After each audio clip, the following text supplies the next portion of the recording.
আস্তে কইবেন না। তো সবার কাছে আমার দাবি থাকবে, দোয়া করবেন আমাদের জন্য। বক্তারা বেশি কিন্তু বেশি আমল করতে পারে না, কারণ সরাসরি থাকে মুসাফির, শরীরটা থাকে দুর্বল, ঘুমের মায়ের।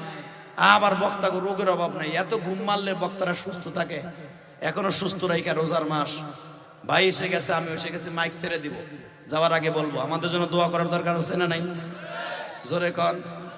আমাকে লেগে দোয়া করলে একটা প্লাস পয়েন্ট হবে, যদি আমরা দুইজনের অথবা বাংলাদেশে যত বক্তা আছি আমরা, ছোট হই আর বড় হই, ও কিন্তু বড় একটা বক্তা। হাবিজুর রহমান সিদ্দিকীর শালক সবসময় থাকে, এর কাছ থেকে কিছু নিয়ে নিয়ে মোটামুটি ভালোই হয়ে গেছে। বক্তৃতার ভিতরে এখন অনেক আসর হয়েছে, দেখলাম কয়েকদিন আগে ওয়াজ করে দেখলাম কানলে 2-3 জনে কানতে দেখছি ইউটিউবে। অতএব মোটামুটি দুবারে গেছে গায়েও। কিন্তু মনে রাখবেন, ওই বক্তার কথাই কান্দে যার ভিতরে কিছু না কিছু আমল রব্বে কারিমের কাছে কবুল হয়। কথা বলেন না কেন? সত্য বলছি।